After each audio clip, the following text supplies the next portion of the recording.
In today's video, I'm going to teach you how to dynamically change groups in Monday.com using the Group by feature. Let's dive into this convenient tool that can transform the way you organize and visualize data on your boards, whether you're managing a project tracker, a sales pipeline, or a content calendar.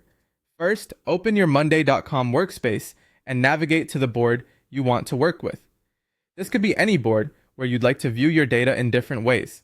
Typically, Monday.com organizes items into static groups such as to do, in progress, or completed.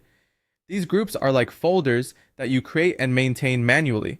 However, the Group by feature allows you to dynamically group items based on column values, all while maintaining your original data structure. Now, to begin using the Group by feature, look towards the upper right-hand corner of your board. You should see a drop-down menu labeled Group By, located near the filter and sort options. Clicking this opens a menu where you can choose any column to dynamically arrange your items.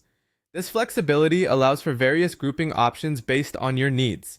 Think about the different column types you can utilize. You can group by status to track task progress, by people to focus on team members or project owners, or by date to align with deadlines. Beyond that, options like drop-downs or tags let you organize items by categories or labels, while grouping by numbers allows you to classify items within numeric ranges such as priority levels. For instance, if you select Group by Status, your board will automatically reorganize into new sections according to each status without altering your main board setup. Once you've grouped your items, you have several options to enhance your view. You can collapse or expand these newly formed groups to zero in on what's most important, or even reorder them to match your workflow by simply dragging them into place. Don't forget to click Save this view to preserve your groupings. This is particularly useful if you want to save multiple perspectives, such as Group by Status or Group by Month, allowing you to switch effortlessly between different visual layouts. To take your organization even further, try combining the Group by feature with filters and sorting. For example, filters allow you to display only specific projects or timeframes, while sorting can organize items within each group, say by due date or priority. This combination enables you to craft powerful custom reports offering insights in real time. A practical example would be grouping by project manager, filtering by projects in progress, and then sorting by the due date.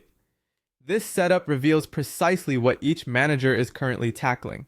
Additionally, you can use the Group by feature with various widgets on your dashboards, like the table, chart, or workload widgets. This helps you to dynamically summarize data, providing insights such as total tasks per team or budget allocations per client.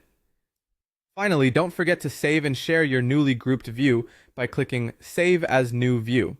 Label it appropriately so you and your colleagues can easily access it later. You can even make this your default board view so everyone benefits from this organized structure whenever they access the board.